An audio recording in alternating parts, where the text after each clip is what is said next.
Prej disa ditësh, në ambientet mediatike, rrjetet sociale dhe prapaskenat e televizionit po qarkullojnë me insistim zëra se Arbana Osmani mund të jetë shumë pranë një rikthimi të bujshëm në formatet reality.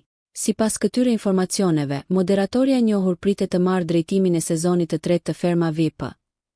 Një forma që është planifikuar të rikthehet në ekran gjatë pranverës dhe që tashmë ka ngjallur interes të madh tek publiku. Burimet e afërta me produksionin bëjnë me dije se këto aludime nuk janë thjesht shetheme apo spekulime të momentit, por tregues konkret të një procesi serioz negociatash që ka qenë në zhvillim prej kohësh. Madje, thuhet se bisedimet mes palëve janë drejt përfundimit dhe se marrëveshja është shumë pranë finalizimit, duke e bërë rikthimin e Arbanës pothuajse një fakt të kryer. Për shumë kënd, ky do të ishte një hap i natyrshëm, duke marrë parasysh eksperiencën e gjatë dhe suksesin e saj ndër vite si një nga figurat më të rëndësishme të reality showve shqiptare, veçanërisht përmes drejtimit të formatit Big Brother. Rikthimi i saj i mundshëm shihet si një përforcim i madh për Ferma VIP, pasi Arbana njihet për profesionalizmin, aftësinë për të menaxhuar situata të vështira live dhe për lidhjen e fortë që ka krijuar me publikun ndër vite. Pikërisht këto elemente e bëjnë atë një zgjedhje strategjike për një format që kërkon jo vetëm prezencë televizive, por edhe autoritet, empati dhe eksperiencë të provuar. Në gjithë këtë situatë, ajo që ka rënë në sy është mungesa e çdo diskutimi lidhur me Luanën, e cila ka qenë lidhur më herët me formatin. Sipas informacioneve që qarkullojnë, ajo dhe drejtuesit e emisionit kanë arritur paraprakisht një dakordësi për të mos e vijuar më bashkëpunimin. Ky vendim duket se është marrë në mënyrë të qetë dhe konsensuale, pa krijuar tensione publike apo përplasje mes palëve. Nga ana tjetër, burime pranë moderatores bëjnë të ditur se Luana nuk ka ndërmend të qëndrojë larg ekranit. Përkundrazi, ajo po synon një rikthim të fuqishëm me formatin e saj ikonik Shiko kush luan, i cili për shumë vite ka qenë një nga programet më të ndjekura dhe më të dashura për publikun. Ky rikthim shihet si një hap i rëndësishëm për të rimarrë një pozicion të fortë në tregun televiziv. Zërat nuk përjashtojnë as mundësinë që ajo të rikthehet sërish në Top Channel. Megjithatë për momentin kjo mbetet ende e paqartë dhe pa një konfirmim zyrtar.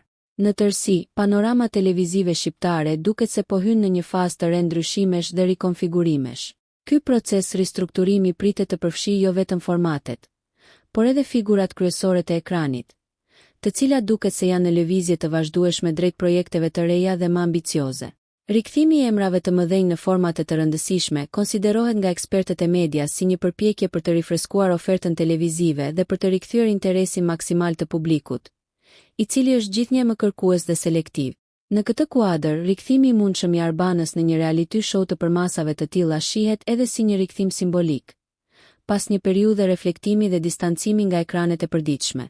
Për fansat e saj, kjo lëvizje do të ishte një konfirmim se moderatorja mbetet ende një nga figurat më të forta dhe më të besueshme të televizionit shqiptar.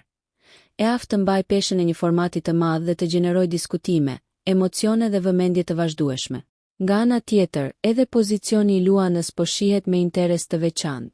Ajo ka qenë gjithmonë një figurë që ka ditur të qëndrojë në qendër të vëmendjes, fal energjisë, stilit dhe aftësisë për të ndërtuar formate që komunikojnë drejt për drejt me publikun. Një rikthim i saj me Shiko kush luan do të sillte nostalgji, por edhe pritshmëri të reja, veçanërisht nëse formati vjen i përditësuar dhe i përshtatur me shijet aktuale të shikuesve. Ndërkohë zërat për një rikthim të mundshëm në Top Channel, edhe pse ende të pakonfirmuar, tregojnë se negociatat dhe bisedimet mes televizioneve dhe figurave të njohura janë më aktive se kur. Kjo dinamik tregon qartë se televizioni shqiptar po përjeton një periudhë tranzicioni, ku asgjë nuk është e sigurt dhe çdo sezon mund të sjellë surpriza të mëdha. Në përfundim, një gjë duket e padiskutueshme. Ky vit pritet të jetë vendimtar për shumë moderatorë dhe formate të njohura. Publiku do të jetë dëshmitar i rikthimeve të bujshme, ndarjeve të papritura dhe projekteve të reja që synojnë të dominojnë ekranin. Shqipëria televizive po hyn në një fazë të re, ku konkurenca do të jetë më e fortë se kur dhe ku emrat e mëdhenj, si Arbana Osmani dhe Luana, pritet të luajnë një rol kyç në këtë kapitull të ri. Nëse ju pëlqeu kjo video, shkoni në kanalin e YouTube-it Big VIP Albania Kosova, që e gjeni në bio. Mos harroni që të bëni subscribe dhe të klikoni butonin e ziljes që të informoheni për videot më të reja.